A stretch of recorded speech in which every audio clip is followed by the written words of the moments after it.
The disciples had cast out demons before. They had been given authority. They had experienced success. So why did they fail this time? In Mark 9:14-29, a demon won't budge. A young man is collapsing. And Jesus says something shocking.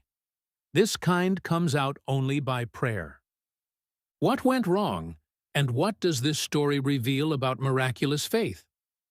Let's read verses 14 and 15. And when they came to the disciples, they saw a great crowd around them, and scribes arguing with them. And immediately all the crowd, when they saw him, were greatly amazed, and ran up to him and greeted him. Who came to the disciples, and from where? Jesus, Peter, James, and John had gone up a mountain alone. Jesus was transfigured before them, and God instructed the three men to listen to his Son, Jesus. Now they have come down the mountain to reunite with the other disciples. And what did they find? The other disciples were steeped in an argument with some scribes, religious experts.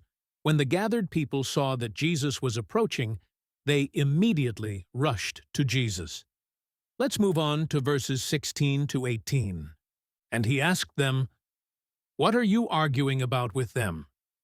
And someone from the crowd answered him, "Teacher, I brought my son to you, for he has a spirit that makes him mute.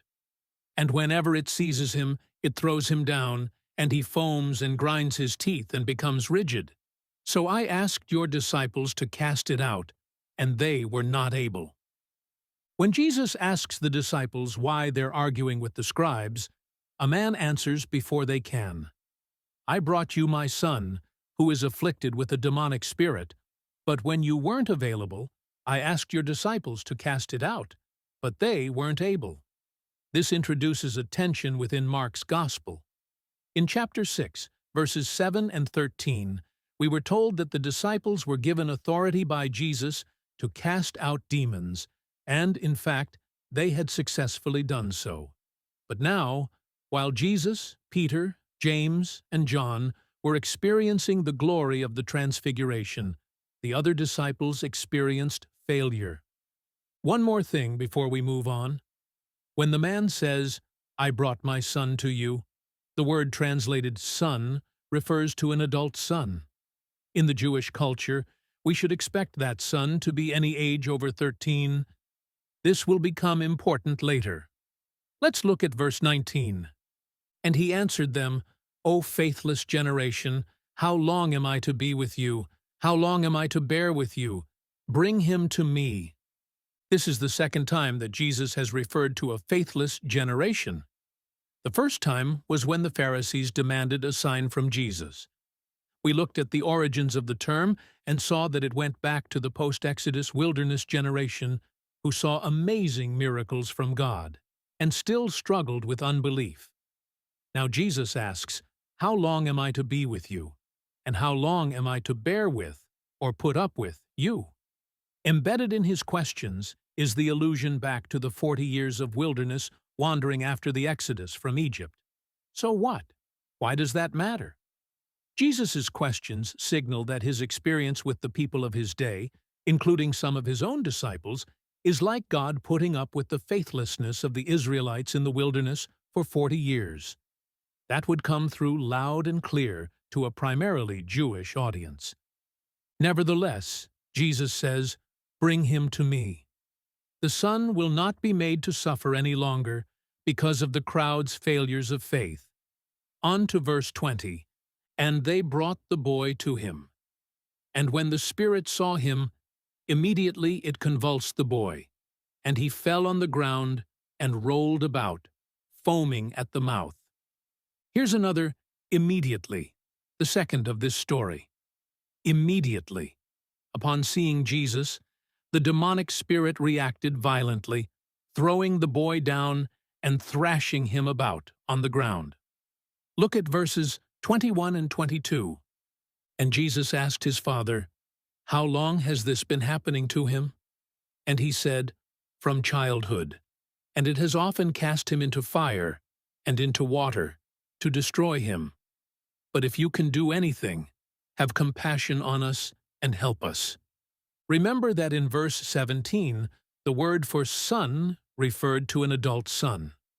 Now Jesus asks, how long has it been happening, and is told, from childhood.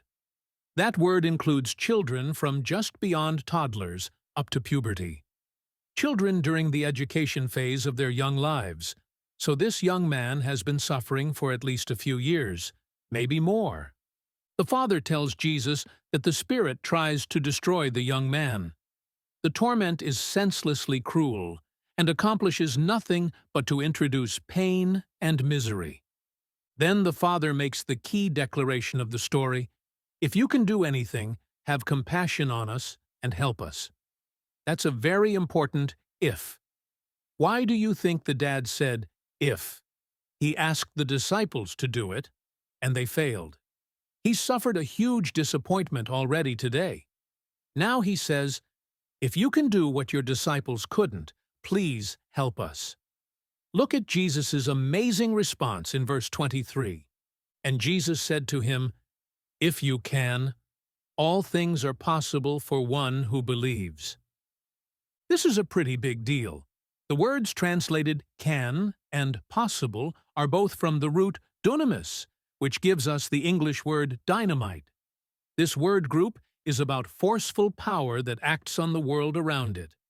It is power at work. And look at how Jesus reframed the problem. The dad brings up power, if you can, and Jesus says the key to ability isn't intrinsic power, but belief. Faith in God is what makes the difference. It isn't a question of, can Jesus do it? Rather, do I believe that Jesus can? How did the dad take those words? Look at verse 24. Immediately, the father of the child cried out and said, I believe. Help my unbelief. Another, immediately. The dad immediately, without any hesitation, cried out that he believed. But also, he asked Jesus to help his unbelief. What would help any lingering unbelief within the man? Nothing would be more effective than a son freed from demonic possession. Look at verse 25.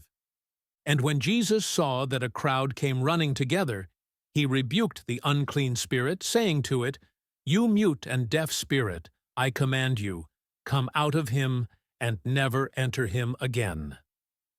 Now that Jesus is back from the mountaintop, the crowd is growing, and Jesus acts before the crowd of witnesses gets too big.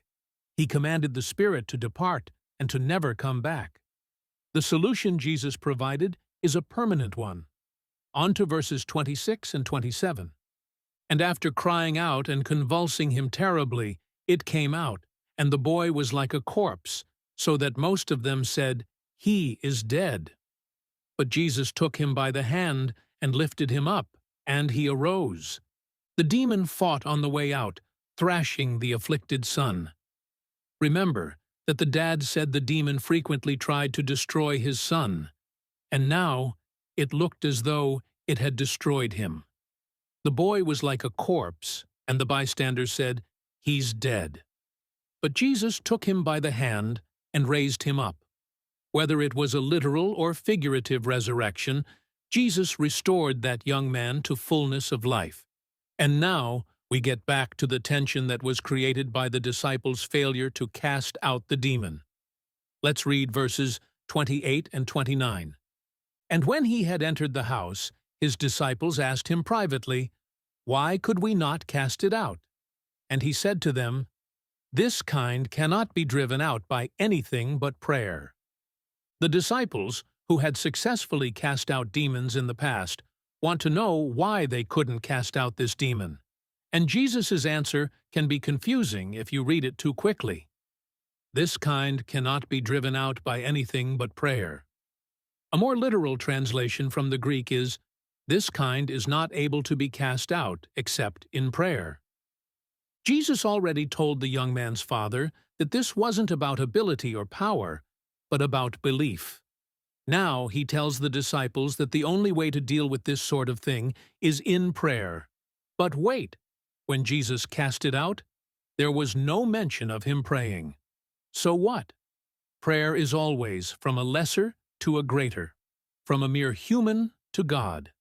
It is an expression of humility and dependence. It's a statement that the one praying believes in and is relying on God. When the disciples tried and failed, on whom were they relying? Were they trusting that since they had done it before, they could do it again? Did they believe that Jesus had granted them some dynamite power that now resided in them, and they could operate independently? I suspect that when Jesus said, "This kind is not able to be cast out except in prayer," he meant that the one doing the casting out needed to be in a place of faith, belief, trust, and reliance on God and not himself, and that prayer, constant prayer, is the full expression of that dependence. So, what can we take away from this story? First, prayer is not some magic formula that unlocks miraculous power. Prayer, as an ongoing practice, is a way of yielding oneself to God in faith and dependence. It's a way of being continually connected to Him and His power, as opposed to relying on one's own prior successes. Second, even the hand-picked disciples of Jesus could fall into self-reliance and feel like failures. And finally, from time to time, a little failure is a good teacher to guide a person back to faithfulness, prayer, and reliance on God. Next time, surprise, surprise, the disciples fail to understand Jesus' mission again. Thank you for studying with me at So What Scripture. If you haven't subscribed yet, please do.